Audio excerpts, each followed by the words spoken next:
In AD 2098, war was beginning. The Chenjesu, a peaceful silicon-based species of crystalline beings, had detected a hunting cry.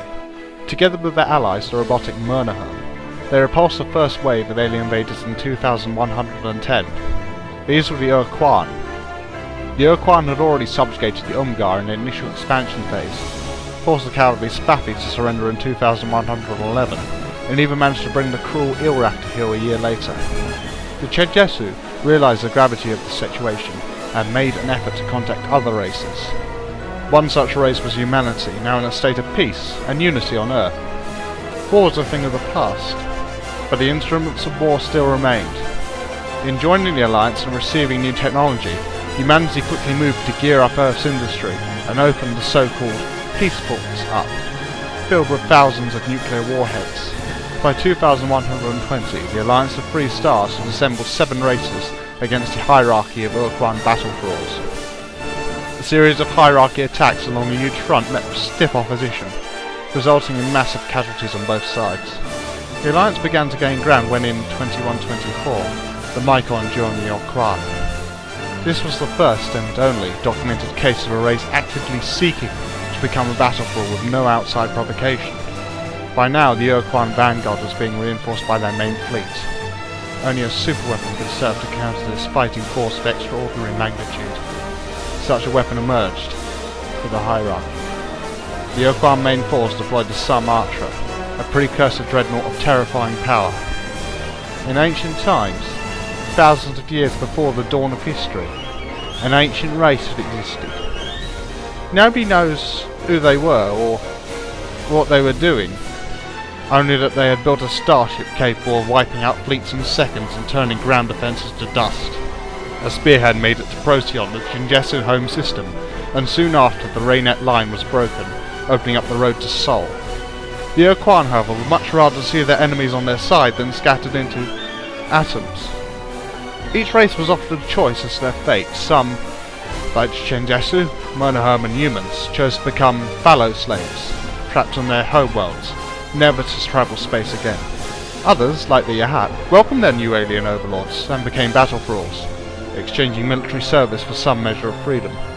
The Shafiqsti, refusing the dishonour of surrender or subjugation, caused their sun to supernova in a mass suicide, destroying a full 30% of the ur-quan armada. It was too little, too late, however. The entire known galaxy had been brought to its knees by the ur-quan masters. And they have a plan. Welcome to Let's Play Star Control 2. I made that little intro since the game does so little to actually show off what's going on, give you any context to your actions, except the immediate happenings, which happens when we select new game and it shows a few slides. So, with that complex animation out of the way, that took me about 150 GIFs and quite a bit of time. Let's get into the game. The Interstellar Frungy League presents the ur-quan Masters. Well, we saw that in the title screen.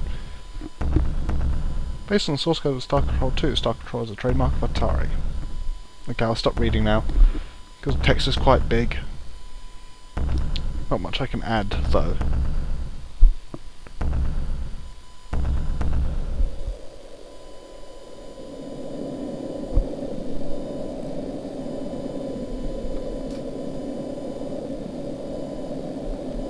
Yeah, this is what that little animation about at the start was all about. Just showing it in a bit more detail.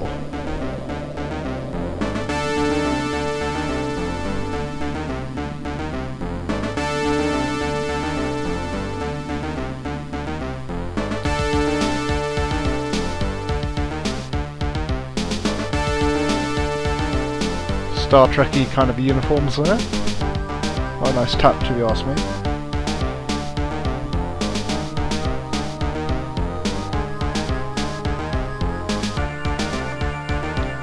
Funny all these races just going and vanishing all the time.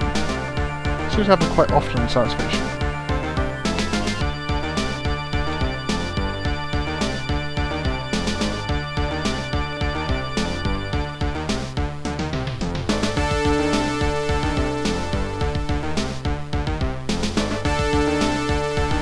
I don't think a rescue vessel's coming unless it's ur-quan. Yeah, never came.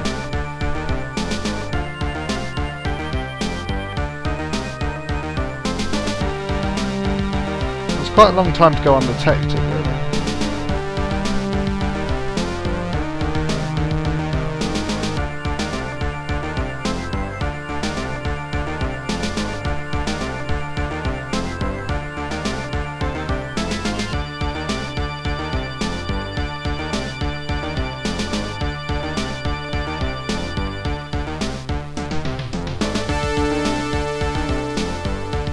Rather silly looking starships, if you ask me. She didn't. Yeah, that is kind of obvious. It's literally a skeleton in itself. Yeah.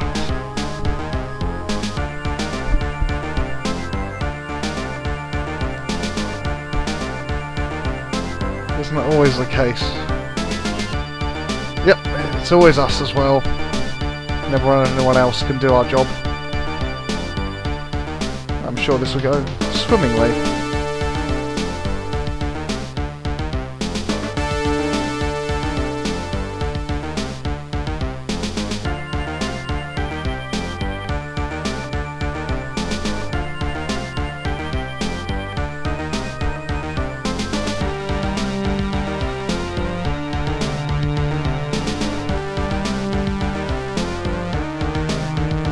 I don't think it does somehow.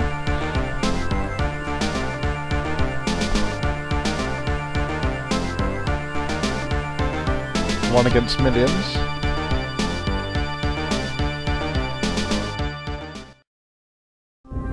Captain's log, Earth date, February 17th, 2155. The Vindicator has finally arrived in the solar system. We encountered no other ships on our journey. Hierarchy, war, alliance, whatever happened. Earth should provide some answers. As you can probably tell, I'm being quite careful of how I handle the Vindicator here, because it moves rather like a pig in treacle at the moment, completely unupgraded. And there's a welcoming committee.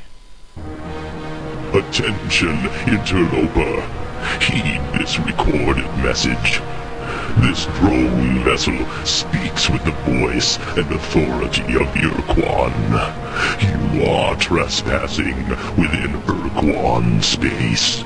This world, Earth, may not be approached for any reason, nor will hostilities against our orbital platform be tolerated.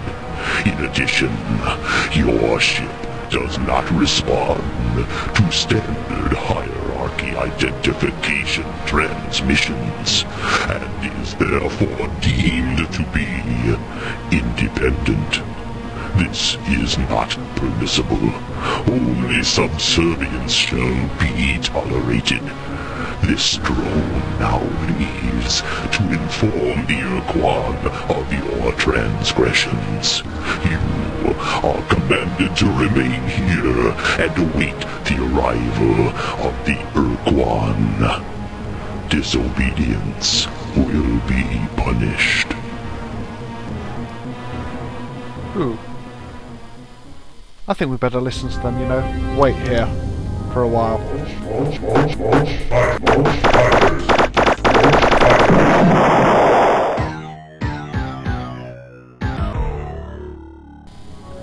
Okay, let's not do that. Let's actually... Oh, there's Earth here. It's all red for some reason.